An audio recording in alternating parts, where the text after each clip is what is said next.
tak ada. Pokok kayu dicabut. Bapak Ibu hafal semua ayatnya. Wa takunul jibalu kal ihnil manfush. Menguap aja Gunung Sibaya sudah pusing orang. Erupsi Gunung Merapi, meninggal mahasiswa. Saya takziah ke Universitas di Padang, Sumatera Barat. 8 orang meninggal dunia. Ledakan api yang keluar dari puncak Gunung Merapi, Gunung Kelut, Gunung Merapi, Gunung Sibaya, Gunung Merbabu, Gunung Semeru, semuanya tercabut.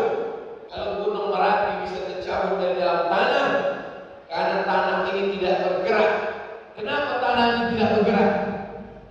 Wal jibala autada, diciptakan Allah pasaknya, sebagaimana kertas di papan pengumuman tidak bergerak, karena dipasak, dipaku sampai masanya tercabut pasak dan paku ini. Kenapa tercabut?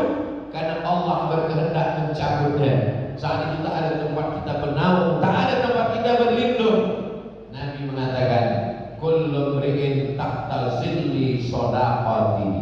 Manusia akan berlindung, bernaung di bawah sholawat, sedekah, bernaung di bawah sedekah. Saya tadi sempat heran, ini kenapa Bapak Ibu kan, bahwa kita ini mendapatkan naungan di padang mahsyar, yang menaungi kita adalah sedekah. Jadi kalau nanti saya tak tahu nih, Tengku belum kasih tahu saya berapa per orang mau membantu pesantren asrama Fahmus Salam ini. Jadi kalau diagak-agak lah, nanti ada di padang mahsyar itu jamaah Medan ini Fahmus Salam yang tidak kepanasan. Kenapa kita mesti membantu pesantren asrama Ma'had? Kita ingin mendapat amal jariyah. Ibu punya gelang, punya cincin, punya anting, gelang kaki, punya rangkai, punya gigi emas. Betul? Begitu ibu meninggal dunia, dibagi-bagi ke ahli waris, habis semua. Lama hidup banyak lihat saja, berjalan banyak lihat. Sudah banyak saya menghadiri melepas jenazah, belum pernah saya nengok ada orang Islam bawa gelang, bawa anting, bawa rantai, bawa subang, bawa gelang kaki, belum ada.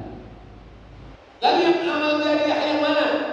Itulah dia tiang asrama.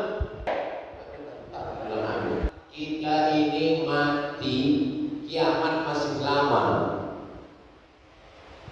Imam Al-Ghazali, yang selalu disebut Imam Al-Ghazali, Imam Al-Ghazali, Imam Al-Ghazali, meninggal tahun 505. Sekarang tahun 1445.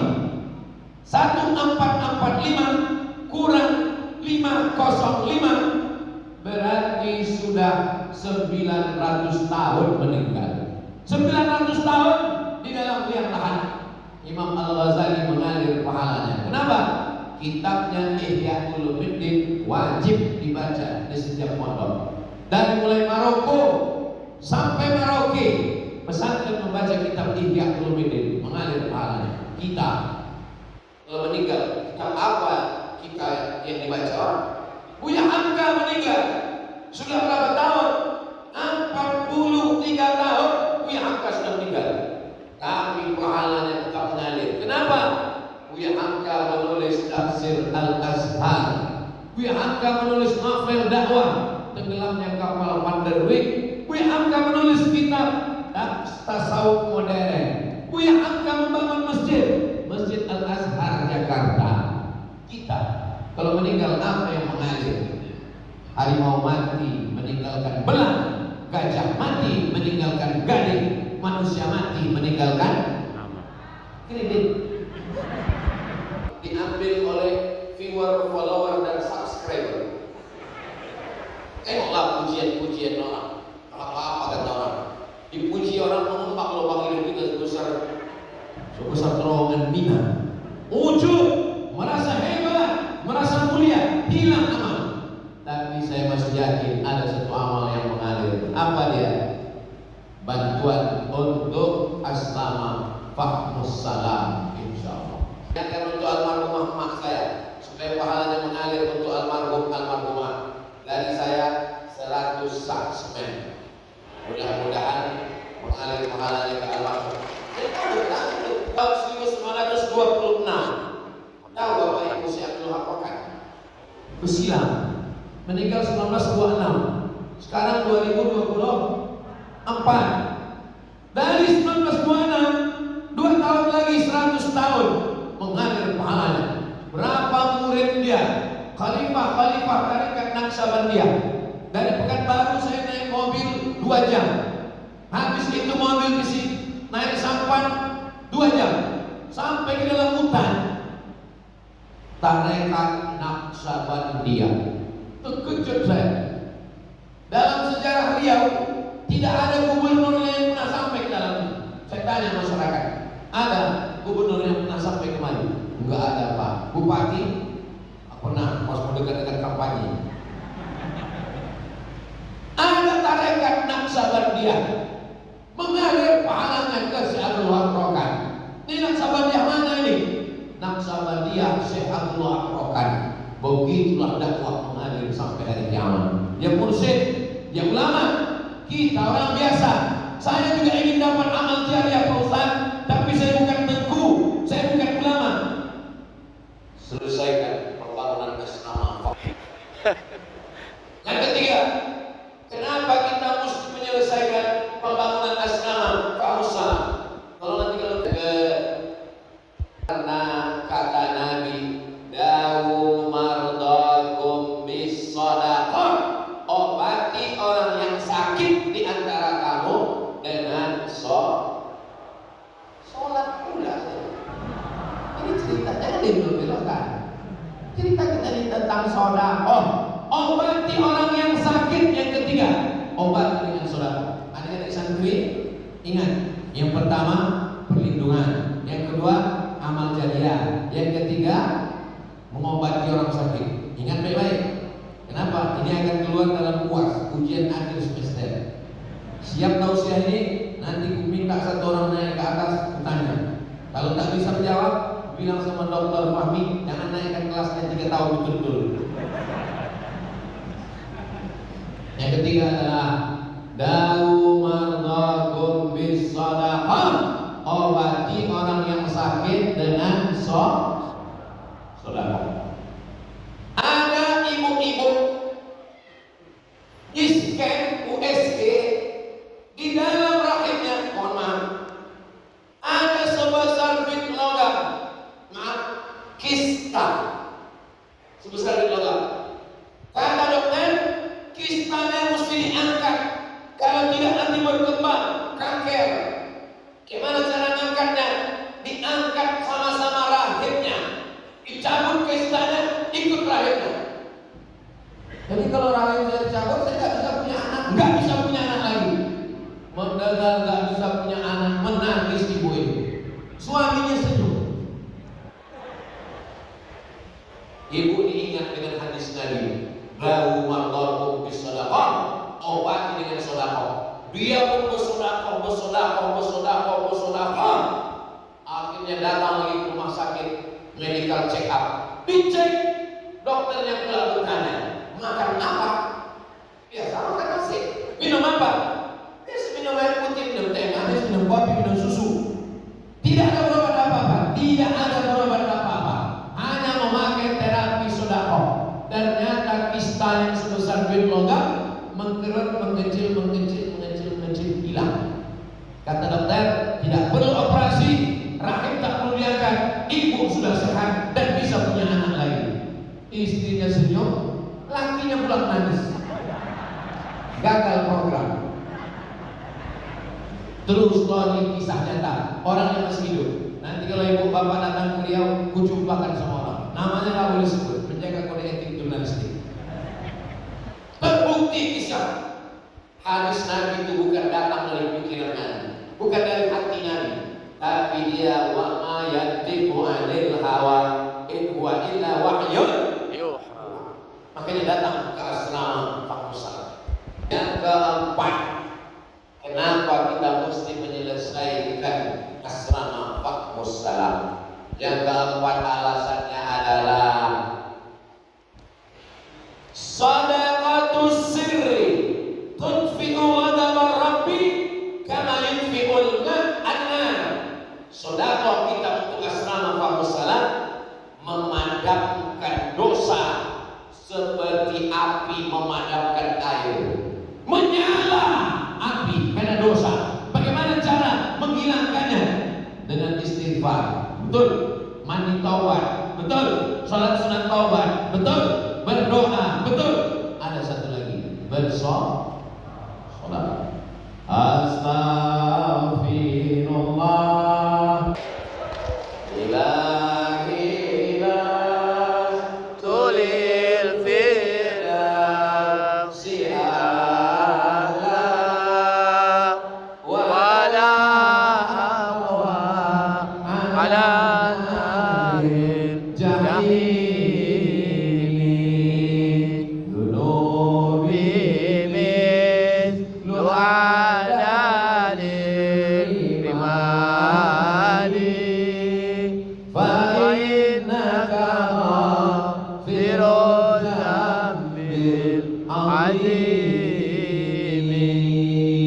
Mudah-mudahan dengan bersedekah diampunkan Allah dosa-dosa kita insyaallah. Wa asbihi sayyi'atal hasanata tamhuha. Minum khamar, berjudi, berzina, diampunkan Allah dosa-dosa yang lalu. Tamhuha, dengan banyak bersedekah. Tapi jangan gara-gara sedekah ini dosanya jalan terus. Kok kenapa maksiat terus? Kok kenapa judi online? Kok kenapa chat online? Kok kenapa pacaran online? Kok kenapa buat maksiat? Itu dosa ini gak apa-apa, udah dihapus semua. Karena asrama udah diselesaikan. Itu namanya orang fasik. Orang fasik, orang yang dengan penuh kesadaran tahu, sadar buat dosa. Orang fasik disesatkan Allah. Yudhillu bihi katsiran. Banyak yang disesatkan Allah. Wa yahdi bihi katsiran. Banyak yang diberi hidayah oleh Allah. Siapa yang disesatkan? Wa ma yudhillu bihi illal fasiqin. Orang fasik disesatkan Allah. Siapa orang fasik? Buat dosa dengan penuh kesadaran. Tuhan gambar asramanya. Ini gambar Fatul Aminnya mati. Udah 40 menit bukan? Ya memang gitu. Itu mati pertama. Jadi itu baru mati itu selamanya. Jadi yang di belakang ini gambar asrama 5 apa berapa? Kelima. Sadaqatus sirri tudfi'u ghadaba rabbi. Sedekah memadamkan murka Allah. Allah Ta'ala sudah murka. Kalau Allah murka, dicabutnya rahmatnya, dicabutnya ridhonya, dicabutnya ma'unahnya. Maka supaya tak tercabut, mengundang turunnya rahmat Allah, kita bersedekah. Malaikat dikirim Allah 2. Malaikat dikirim Allah tiap hari datang kita yang 2. Malaikat yang pertama, Allahumma ati munfiqan khalafa. Orang yang baik dikasih dia ganti ya Allah. Semua saudara-saudara saya yang baru berniat, yang akan melaksanakan, yang sudah, mudah-mudahan diganti Allah dengan yang baik-baik. Amin. Bagaimana dengan orang yang bakhil, bin pelit, bin kedekut, bin kikir, bin medit? Apa kata malaikat? Allahumma dimumsikan talafa.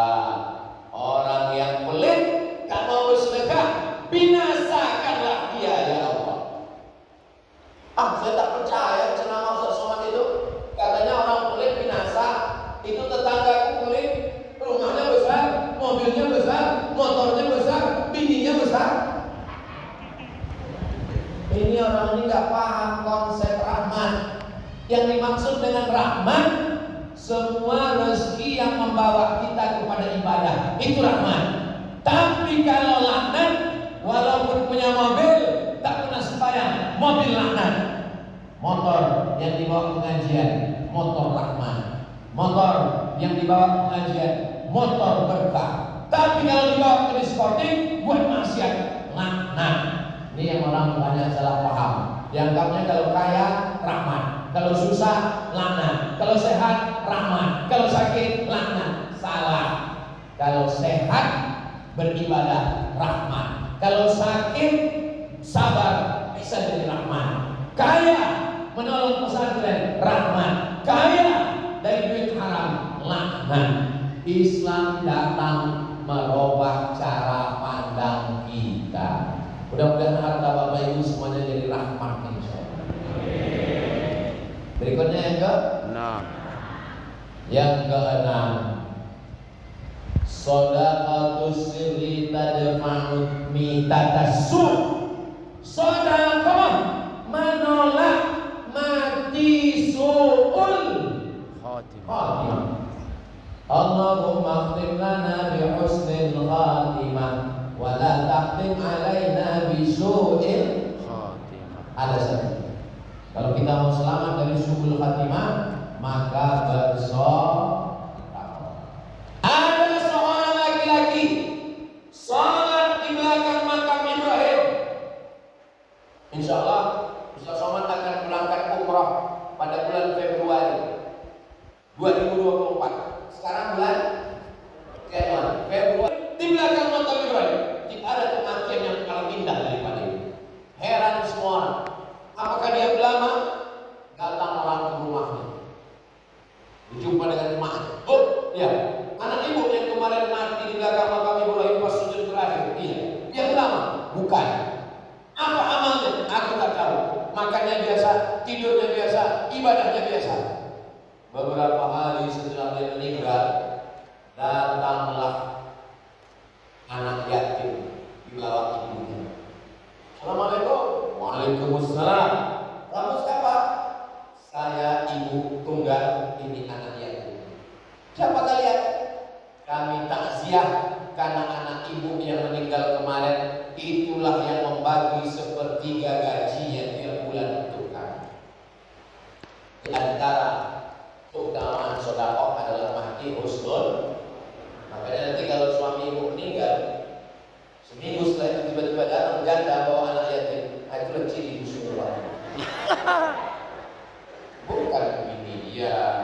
Ini marah aja. Maksudnya dia menyantuni anak yatim. Ternyata diam-diam, tidak diumumkannya, tidak diiklankannya, tidak dimasukkan ke Facebook. Diam-diam dia transfer gajinya, Allah berikan dia kemuliaan. Setelah dia mati baru tahu orang. Kita ini mau kalau bisa setelah mati. Kata Nabi Sallallahu Alaihi Wasallam, di antara doa yang makbul adalah doa dengan tawassul. Macam mana doa bertawassul? Doa bertawassul bicara doa tawassul. Ya Allah, aku bertawassul kepadamu berkat. Ada orang bertawassul berkat Syekh Abdul Qadir Al-Jilani. Aku bertawassul berkat Syekh Abdul Wahab Rokan. Aku bertawassul berkat Syekh Abdul Hasan Asy-Syadzili. Aku bertawassul berkat sahabat Nabi. Aku bertawassul berkat Nabi. Ada yang paling makbul. Apa dia? Bertawassul dengan sedekah. Mana dalilnya? 3 orang terjebak dalam gua, tertutup pintu gua, bertawassul dia. Ya Allah, berkat sedekahku bukakanlah pintu gua ini. Terbuka pintu gua karena tawassul sedekah. Jadi ibu nanti berdoa bisa dengan tawassul. Ya Allah, berkat tawassulku sedekah pembangunan asrama Fahmus Salam, selamatkan lakiku jangan sampai dilarikan pelakor, selamatkan anakku jangan sampai kena narkoba, pemabuk, pengisap ganja, makan pil anjing gila dan beli kambing. Selamatkan anak-anakku jangan sampai jadi penghuni neraka, selamatkan aku dunia akhirat. Namanya doa tawassul, dan tawassulnya dengan sedekah. Mana dalilnya? Ya ayyuhalladzina Ittaqullah, takutlah kamu kepada Allah, wabtaghu ilaihil wasilah, berdoa kepada Allah dengan bertawassul. Subhanallah walhamdulillah wala ilaha illallah wallahu akbar wala haula wala quwwata illa billahil aliyyil azim. Berzikir anak santri di asrama pagi-pagi bangun tidur mengalir pahalanya ke kita, turun rahmatnya ke hati kita. Kenapa? Ikut kita membebaskan tanahnya, ikut kita membangunkan asramanya, ikut kita menyelesaikan bangunannya, barokahnya berserak-serak dan kita dapat kecipratannya. Orang paling rugi siapa? Pernah hidup di dunia, pernah punya nyawa, pernah dikasih harta, pernah dapat kuasa, tapi tak pernah menolong agama Allah Ta'ala. Itulah orang yang paling rugi. Insya Allah kita masuk orang-orang yang beruntung, insya Allah. Amin.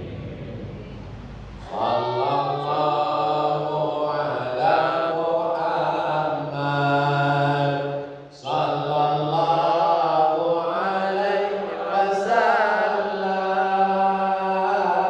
sallallahu ala Muhammad, sallallahu alaihi wasallam. Ya Nabi, salam alaika. Ya Rasul, salam alaika. Ya Habib, salam alaika. Salawatullah alaika. Santri-santri mau salam berselawat tiap hari.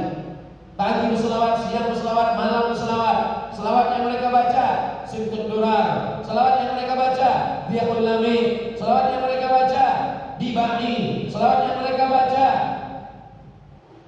Al-Ghazali, selawat yang mereka baca Al-Busiri, Burda. Man sallallahu alaihi salatan, siapa yang berselawat satu kali, sallallahu alaihi wasallam, dengan salat 10 kebaikan. Wa hukman anhu asyara sayyi'at, ditutupi 10 dosa kesalahan. Walau fi'an asyara darajat, diangkat 10 derajat kemuliaan. Maka insya Allah berselawatlah anak-anak kita di masjid, berselawat di asrama, mengalirlah pahalanya ke kita semua insya Allah. Amin ya rabbal.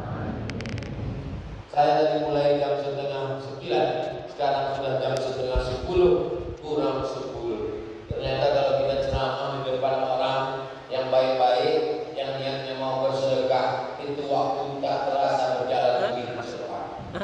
Gimana perasaan Ustaz ceramah pakai jas ini?